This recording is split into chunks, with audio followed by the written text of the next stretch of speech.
Someone requested that I make a video regarding general maintenance on this car, on the 335i. So that's what this video is going to be about. I'm just going for a drive right now.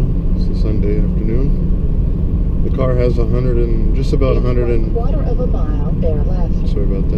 165,000 miles on it, and I've been daily driving it. I bought it tuned. There isn't really much done to it. It has cone intakes, it has downpipes, and it has an unknown tune, but as far as I've been told, it's kind of based off of Dynan Stage 2. Should be about 17 psi. So right when I bought the car, I kind of bought it with problems, knowing that I'd have to find an economical way to fix them. First thing was the way it ran. It was hard to restart when it was warm. Really choppy idle. And if you push it when the car was hot, you would do that 2-3 times in a row and you'll go into limp mode. So I have a video on my channel. It's actually one of my most viewed videos about how to code your injectors. So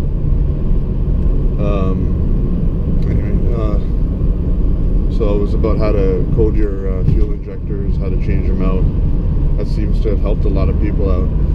And also the car had an ABS code stored, and I had to change the actual motor assembly on the... I have another video regarding that for ABS. So this guy it seemed like the guy that owned the car was trying to unload it on somebody, and I kind of knew that when I bought it, but he already had the mods that I would do to a 335i done. He was claiming it makes about 400 horse, and that he had it for a year-ish, and he had put like maybe 10,000 miles on it, and so the car had about 130,000 miles on it before it was ever tuned. But this video is about what's it cost me to keep it going since I bought it, keeping in mind that I'm a DIYer. I do everything myself. Like, even if the motor needed a rebuild, I'd be doing that myself. I know everything about, I can always figure out a mechanical problem. I've rebuilt motors before. So ultimately, this video is going to be about the fact that, from my perspective, as long as you are semi-mechanically inclined, you can keep this car on the road for as cheap as the cheapest car out there. The reason is a mass-produced chassis. They make tons of them.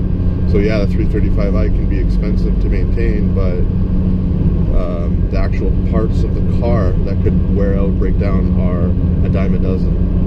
So ultimately, first things first, those fuel injectors, if I didn't know what I was doing and I just bought this car because I wanted something fun and cheap, but wasn't able to maintain it or find a good mechanic, that could have been an easy 2,000 bucks. Dealers would have charged 2,600 bucks, so that I could actually be able to use the power of the car and be able to restart it warm and all that without having a bunch of hesitation and extended cranking. But as you saw in my video on YouTube, or at least you can take a look, it cost me about 140 bucks. They gave me 7 remanufactured injectors. I put them on at around 140,000 miles, and now I'm at 165, and they're perfect. So that was an easy fix. And the actual ABS pump I fixed for $75. It's kind of absurd that you could do that, but that's kind of what I was trying to show. That's kind of what I based my channel on. How you can find super economical ways to keep a BMW going, specifically my 335. So that was, we're barely talking any kind of major money there, but for the average person, that's an easy $1,000 minimum. But it's not hard to do as long as you aren't afraid to twist a couple wrenches. You can do it yourself. The trick to all of this was you got to set up a laptop, load up BMW's IMPA software to actually have a fair chance at being able to code or being able to reset modules and whatnot. That's what makes things tricky. But if you can do that, then you can keep this car on the road for cheap. One major problem it had also when I bought it was the oil pan gasket leaking. Kind of expected for this many miles. It got pretty bad, and that's actually it's a heavy job, a lot of mechanical work involved. I went to Harbor Freight and I bought an engine hoist. It was about 60 bucks. It holds the engine up, and you know, it's not something I could have shown as a DIY because literally it's kind of intense, and I don't know if I would recommend the average person to try to attempt that at home. You gotta suspend the subframe, you gotta drop the subframe and whatnot, but I still did it in my garage, and you know, it was just the cost of the bolts and gaskets. It was under 100 bucks, and I fixed that myself. So that was something to expect with a 335i, your oil pan gasket. It almost looked like a rear main seal leak, but it's actually your oil pan gasket. And next thing I did was my thermostat housing through a code. I had to go for inspection.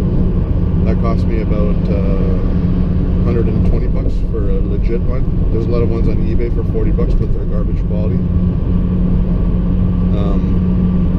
Let me think, what else did I do? So I had my thermostat.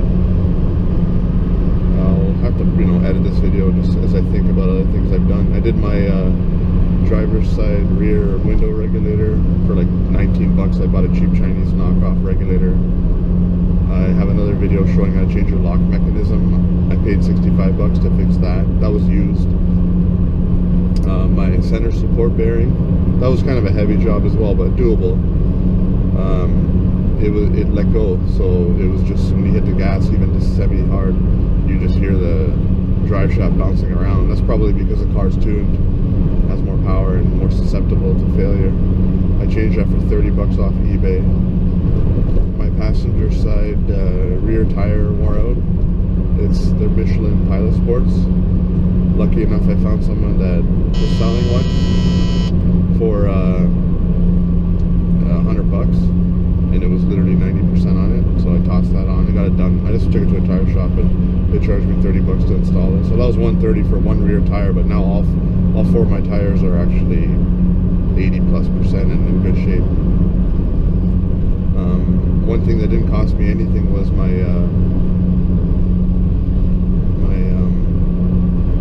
fan was making a really heavy vibration if you go over speed 3, my interior fan. So I actually dropped the interior fan down to see what was up, and I found a piece of cork sitting in it. It was making it go out of balance. So as far as I can tell, that cork was actually from something inside the HVAC panel. Maybe it was like separating or supporting the evap core or something. All I know is it had sticky tape on one side that let go and it fell into the fan. That didn't cost me anything, and I honestly didn't want to tear apart my dash and investigate where did it go. It wasn't obviously causing any adverse effects, so I just pulled it out, put the fan back in, and all is well.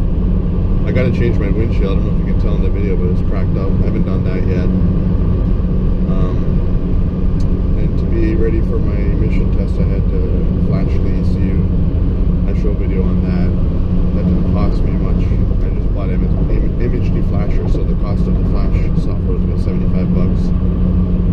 And yeah, so since I've had this car, I've changed the spark plugs once. I put in Bosch. Actually, you know, I'm on my second set. So when I first got it, I tossed in a set of NGKs. After about 20,000 miles, I noticed a bit of a stumble.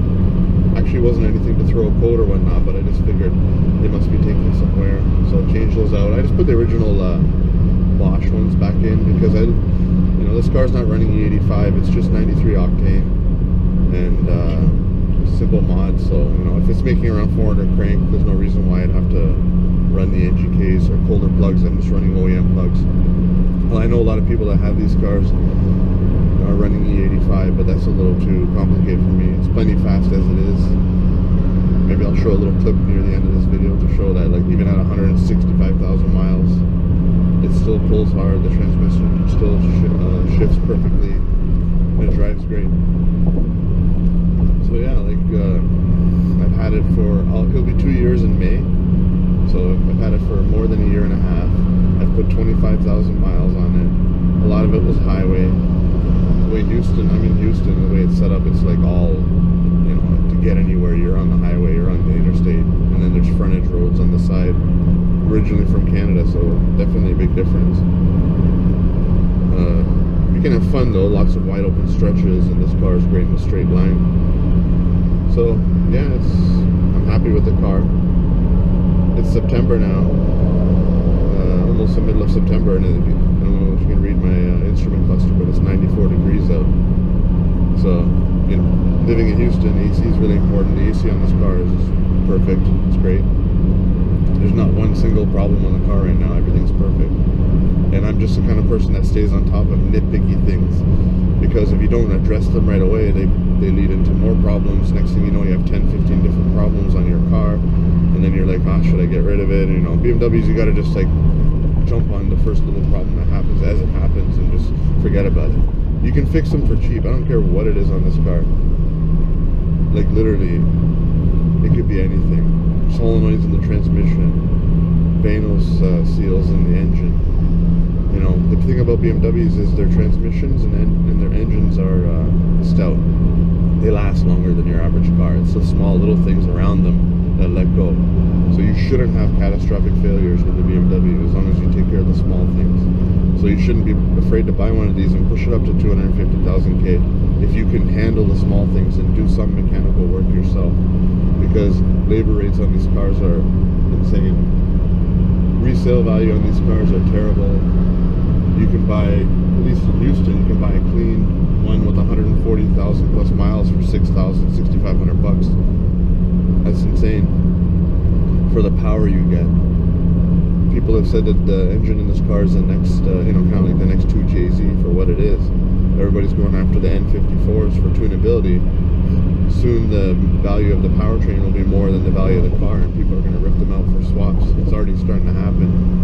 It's kind of crazy, but these cars are not holding. If it was something special, it would have never went below 10,000 bucks. But they're too common. But it's an awesome value if you want something to beat on, something to have fun with.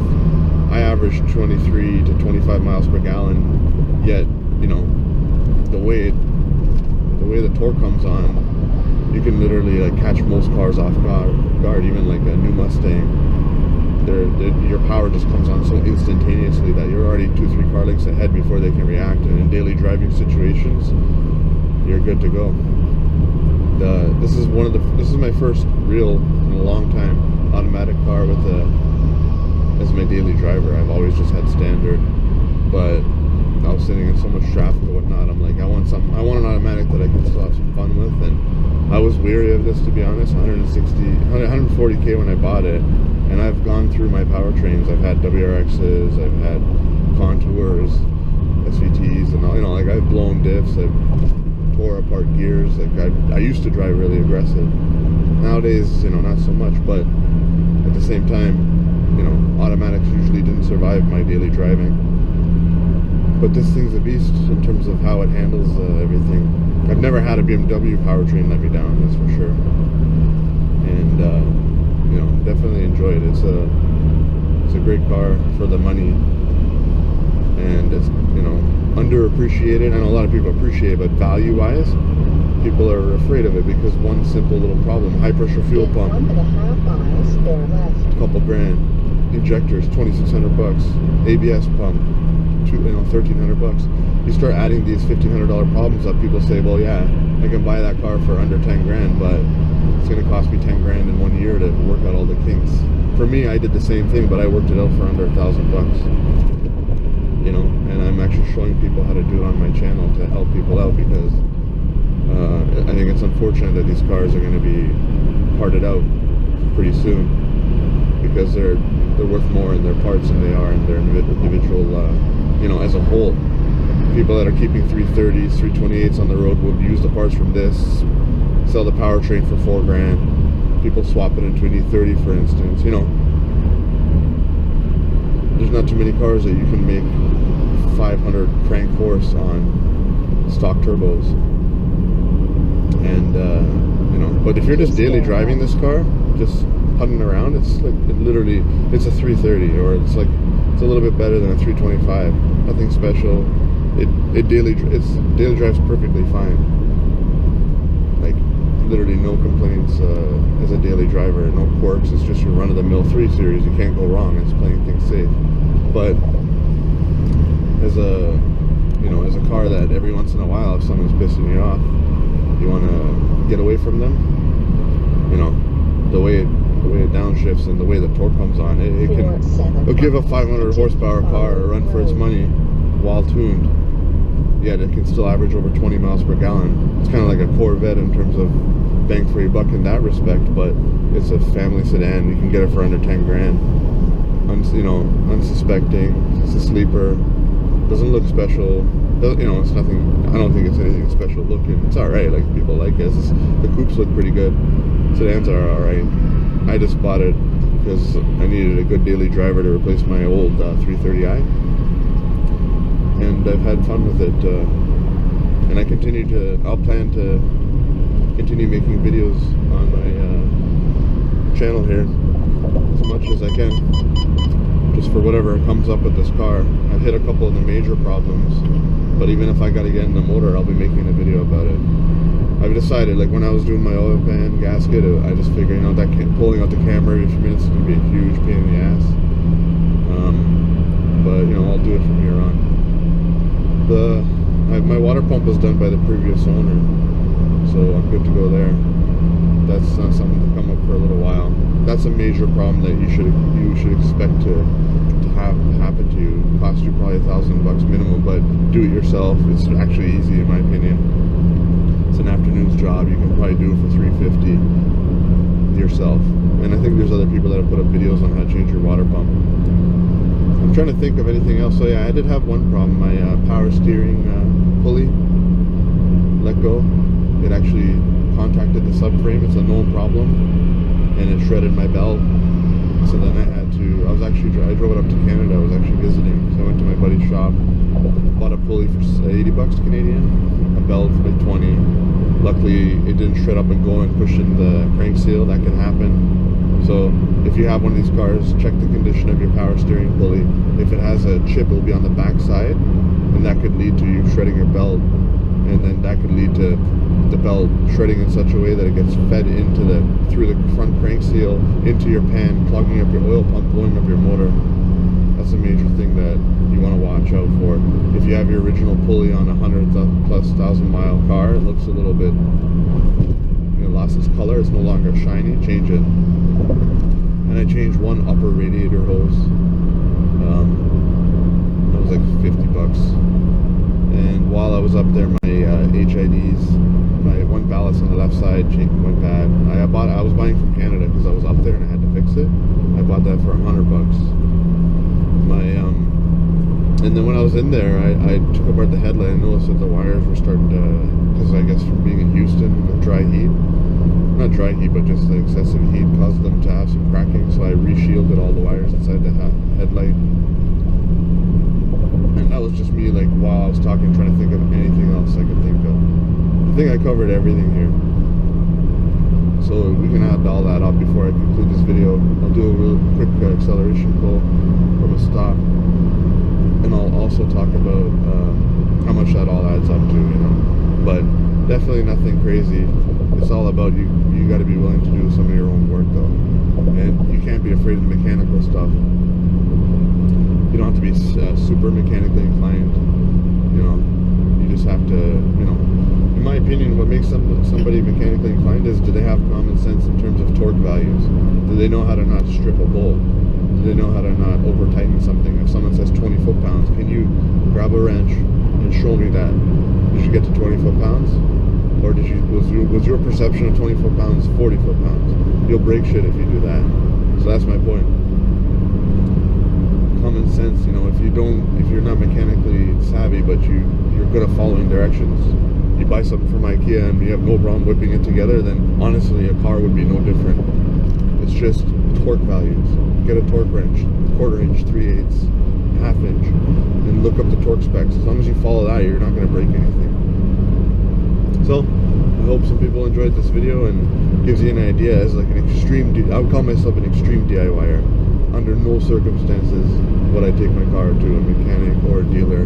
Even if I'm completely gutting the motor and sending it for absolute top to bottom rebuild, my car stays at home and I do it myself. I buy the tool necessary to do it, but I will do it myself. So I hope you enjoyed this video. I'll conclude it with a quick pull, and maybe I'll summarize when I'm back on my computer. Thanks. There's an example of the kind of performance you get out of this car.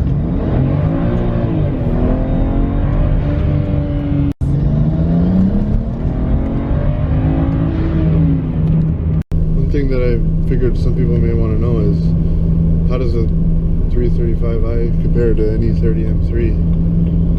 I only drive the E30 M3 on occasion. I've had two. One I completely, when I bought it, it had a spun bearing. I rebuilt the motor top to bottom, so it was making as much power as it could. And I sold that when I left Canada, well, before leaving Canada. And then I bought one when I came to the US from California. I wanted one that was like an original California car that had a claimed motor rebuild, but they couldn't prove it.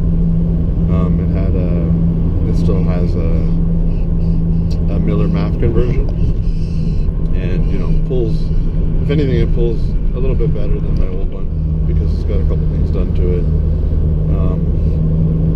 And you know, just in terms of driver involvement, everybody says the E30 M3 is like second to none in terms of driver feel and engagement and all that. It's standard, you know.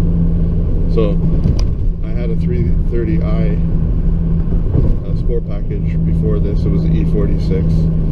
It was stick, and that was a fun car, very soft, and it was an 01, early 01, so it actually had like less power steering.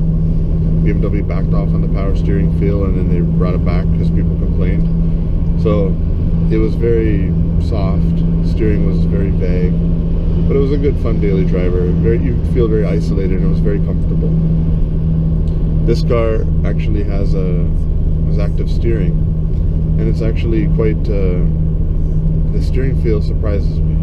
The steering feel is close to the steering feel of the E30, which is crazy because no other car I've had or driven comes anywhere near the E30 M3 for steering feel. You could feel, if you run over a pebble on the E30, you'll feel it. You could feel, literally, I'm not kidding, you probably feel a quarter.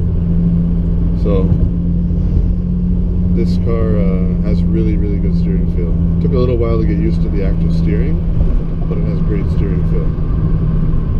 So the power is obviously, you can't compare. You know, this will destroy that car. You know, not, you know, different galaxies in terms of power. But the E30 after fourth gear on the highway, you'd be surprised on how it pulls.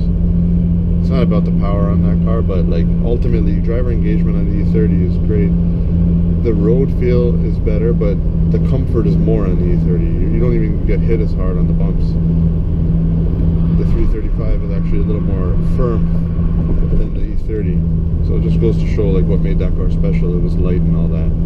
But you know, this car feels very much like a BMW, and it kind of, I feel like when they came out with the E90, they went a little bit back in terms of I don't know about the M3, but they went a little bit back in time in terms of engagement and feel compared to the E46. So it's just one perspective to throw in there. You know, I like the E30, it's awesome, and I bought it because it looks unique. It is unique. It's cool to take out to the cars and coffees and whatnot. You know, you're usually the only one there. Maybe another one will be there, and they're going up in value. So I had bought that before I bought this anyway, but like, just a perspective that maybe some people will be interested, you know, wondering about. Not too many people have driven the E30 M3. But yeah, so I thought I'd throw that in there. So this is what I was referring to. In the Houston area, at least, you can get these for quite cheap. 2007s and 2008s, 7,000 to 8,000, 7,500. I don't know about this one here, but average median price is $700 to $8,500. And for what it is and the kind of performance you can get out of it, it's a steal for what it is. And it's going to be super tempting to a lot of people if someone's looking for a performance car with a lot of potential, even if it's an automatic. You know, you can't touch this for what it is. It's a super good deal. But I think the reason they're depreciating and why they've depreciated this hard is the reputation and resale value. And maintenance costs. People realize that if you pick one of these up for 10 grand, it's going to cost you a lot more in maintenance than the cost of the car. But if you're willing to do your own work, it's kind of nitpicky stuff, right? I've proved that on my channel. You can keep these cars on the road for cheap. Just, use the power of the internet. So I added up all the things that I talked about in the video. I'm probably missing a couple small things here and there, but I actually bought the car in March of 2015. So, it's going to be 2 years in about 5 months time, 6 months time that I've had it. I've put 25,000 miles on it, and it's cost me, from what I could see here, it's cost me around $1,200, let's say, being realistic. And I'm probably missing some incidental thing here and there, even if it was $1,500. Relatively inexpensive car to keep on the road for me, so I can't be complaining considering I've used it. It's gotten me to work every day. It's done the job. I drove it all the way to Canada and back, no problems, except I dealt with issues once I got there. All stuff that I still found a way to economically fix. So yeah, it's not an expensive car to keep on the road for me. Even my X5, I've kept it on the road. I've had that thing getting on 5 years now, and I've kept it on the road for cheap. All things considered, it's been great. So these cars, I actually found it kind of funny. There's a video by Scotty Kilmer talking about how German cars are so disposable and insane. He had an X5 there, same as mine. I think it was a 3-liter. But either way, he was saying some people were commenting that it's plastic garbage, plastic and metal garbage. When honestly, their motors, the motors in these BMWs, the transmissions, the engineering, makes your average car look like a piece of shit, in my opinion. They're built extremely well, but you know what? They're innovative and they put technology into their product, and this is kind of one of the costs that come along with that. If you're going to integrate technology into your product, your customer's kind of a guinea pig, and they still push ahead and innovate, and unfortunately I think that's translated to bad resale value because customers get fed up and they think they're too expensive to keep on the road. But proportional to the payments people used to pay when they're new, keeping them on the road for $1,000 plus a month, technically speaking, when the car gets older, that cost comes in terms of maintenance. But it's almost like a hack that you get to drive a nice car, as long as you're a little bit computer savvy and technically savvy. You can keep these cars on the road for really cheap. So just wanted to put this video together. Someone actually requested it, and looking at these numbers kind of surprises me ultimately, because I don't really like penny pinch in terms of keeping it on the road. But at the end of the day, it's an older car. It's not worth a lot of money. I don't want to be putting the best parts at it. I bought a used locking module. I bought remanufactured injectors. You know what I mean? On my M3, it's worth a lot of money. I'm not going to skimp on it, right? It's a different story. But a car like this, half the fun is finding a cheap way to keep it fixed. So yeah, thanks for watching, and I'm going to keep these kind of videos coming. I have a cool project coming up. I'm going to post a video series on, I may fail at this, it may not work out, but my goal is to mirror my smartphone on my iDrive, and I'm going to show you guys. I think I have an economical way to do it, so I'll make a little video series on that. Thanks.